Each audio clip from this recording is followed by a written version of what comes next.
शुरू करते हैं संभागवार बड़ी खबरों का सिलसिला और सबसे पहले रुक करते हैं कोटा संभाग, जहां की बड़ी खबर बता रहे हैं हमारे सहयोगी भंवर एस चारण। विकास कार्यों की बाट लाने के बाद अब खोला जाएगा रोजगार का रास्ता। यूडीएच मंत्री शांति धारीवाल का गृहनगर कोटा के लिए एक और बड़ा मास्टर स्ट्रोक। अप्रवासी भारतीयों का Italy based Sharma group Kota में करने जा रहा है 165 करोड़ का विदेशी निवेश और ये निवेश खोलेगा कोटा में करीब 5000 नए रोजगार सृजन के रास्ते। आज शर्मा ग्रुप की तरफ से ये निवेश स्थल, जहां पर ये निवेश प्रस्तावित है, देवनारायण पशुपालक आवासीय योजना, वहां का विजिट किया गया और बाद में यूआईटी में विशेष अधिकारी आरडी मीणा और यूआईटी सचिव राजेश जोशी के सामने पावर पॉइंट प्रेजेंटेशन भी दिया गया और साथ में योजना की पूरी डीपीआर भी सौंपी गई। असल में देवनारायण पशुपालक योजना देश की अपनी ऐसी अनोखी योजना है जिसमें यूआईटी करीब 350 करोड़ की मोटी लागत से एक पूरा का पूरा ब्लॉक पशुपालकों के लिए बना रहा है और शर्मा ग्रुप इस ब्लॉक में अपना मिल्क प्रोसेसिंग प्लांट स्थापित करके पशुपालकों के सारे दूध की खरीद कर लेगा और बाद में इस प्लांट में अंतर्राष्ट्रीय स्तर के दूध और दूध बेस्ड दूसरे उत्पाद तैयार किए जाएंगे। माना जा रहा है कि अगले 9 से 12 महीने में 165 करोड़ का ये विदेशी निवेश कोटा में हो जाएगा और इसके साथ ही ये प्लांट भी शुरू हो जाएगा और रोजगार भी लोगों को मिलने लग जाएगा।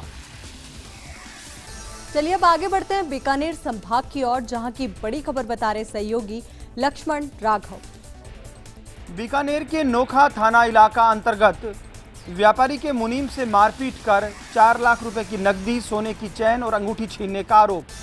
दरअसल वाकया नोखा थाना इलाके का है। इंद्रजीत धारणिया नामक व्यापारी अपनी गाड़ी में सवार होकर जा रहा था। उसकी कार पर पत्थर फेंके गए और फॉर्च्यूनर में सवार बदमाशों ने मुनीम से मारपीट की, साथ ही साथ 4 लाख रुपए, सोने की चैन और नकदी छीन ली। घटना की सूचना नोखा थाना पुलिस को दी गई।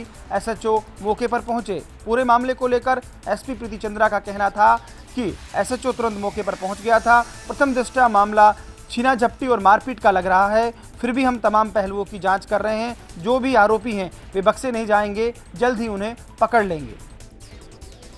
चलिए अब बात करते हैं जोधपुर संभाग की, जहां की बड़ी खबर बता रहे सहयोगी Sandeep Rathore. Anti corruption bureau के डीआईजी विष्णुकांत के निर्देशन पर पाली एसीबी टीम की कार्रवाई। पाली जिले की रायपुर पंचायत समिति की ग्राम पंचायत प्रतापगढ़ के सरपंच को 80,000 के साथ दबोचा, 2 दलाल भी गिरफ्तार।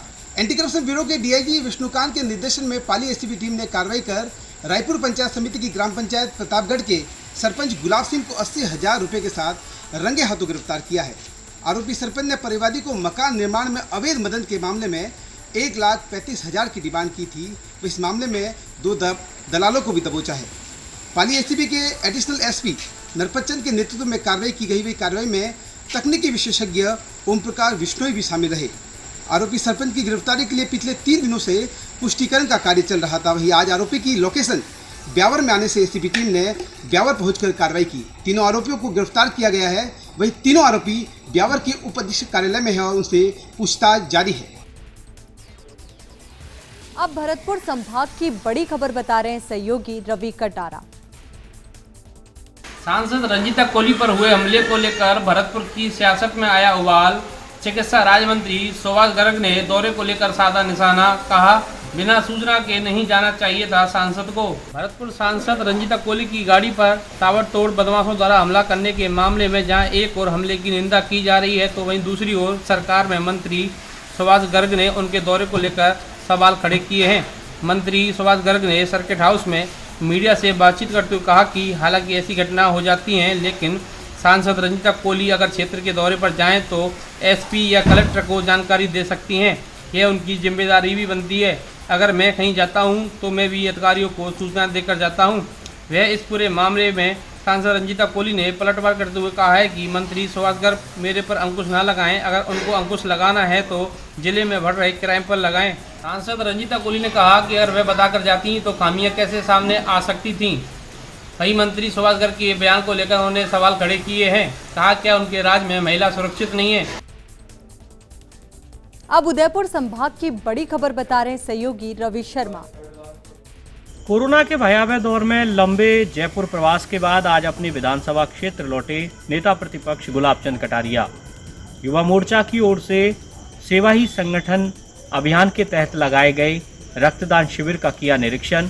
युवा मोर्चा के कार्यकर्ताओं द्वारा किए जा रहे इस पावन कार्य की मुक्त कंठ से प्रशंसा। केंद्र की मोदी सरकार के कार्यकाल के 2 वर्ष पूर्ण होने के उपलक्ष्य में भाजपा की ओर से चलाए जा रहे सेवा ही संगठन अभियान के तहत आज उदयपुर में भारतीय जनता युवा मोर्चा की ओर से वार्डों में रक्तदान शिविर के आयोजन किए गए।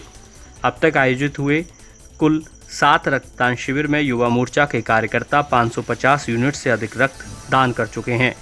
युवा कार्यकर्ताओं का उत्साहवर्धन करने के लिए नेता प्रतिपक्ष गुलाब चंद कटारिया, उदयपुर शहर जिलाध्यक्ष रविंद्र श्रीमाली भी रक्तदान शिविरों में पहुंचे। इस दौरान कटारिया ने कोरोना काल में रक्तदान कर रहे युवाओं का हौसला बढ़ाया। उन्होंने कहा कि युवाओं का यह रक्त जरूरतमंदों की जान बचाएगा। आपको बता दें कि उदयपुर में युवा मोर्चा ने अभियान के तहत 1100 यूनिट रक्तदान करने का लक्ष्य निर्धारित किया है। इस मौके पर नेता प्रतिपक्ष ने अपने चिरपरिचित अंदाज में प्रदेश की गहलोत सरकार पर निशाना साधा। खासकर प्रदेश में लगातार बिगड़ रही कानून व्यवस्था को लेकर नेता प्रतिपक्ष ने अपनी प्रतिक्रिया दी और कहा कि प्रदेश में लगातार महिला हिंसा चरम पर है और राज्य सरकार इस ओर पूरे ढंग से ध्यान नहीं दे पा रही है। चलिए अब आगे बढ़ते हैं अजमेर संभाग की ओर, जहां की बड़ी खबर बता रहे सहयोगी कौशल जैन। लॉकडाउन में आर्थिक परेशानी और दुकानों व गोदामों में माल के खराबे पर आक्रोशित व्यापारियों ने दिखाए गुस्साए तेवर। कहा, या तो दे सरकार आर्थिक संबल या नियमों के तहत दुकान खोलने की दे इजाजत। व्यापार महासंघ ने मुख्यमंत्री के नाम लिखा एक पत्र। कोरोना संक्रमण पर लगाम लगाने के लिए प्रदेश में जारी लॉकडाउन के खिलाफ अब व्यापारियों का आक्रोश चेतावनी के रूप में सामने आने लगा है।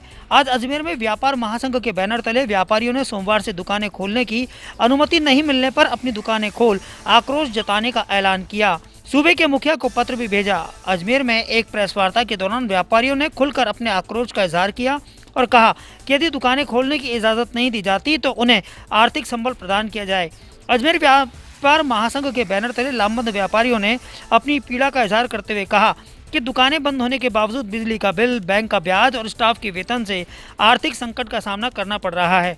व्यापार महासंघ के अध्यक्ष किशन गुप्ता, प्रवक्ता कमल गंगवाल, महामंत्री प्रवीण जैन सहित इस मौके पर मौजूद कार्य समिति के सदस्यों ने प्रशासन और सरकार से मांग करते हुए कहा कि उन्हें आर्थिक भरपाई की जाए या फिर उन्हें नियमों के तहत दुकान खोलने की इजाज़त दी जाए।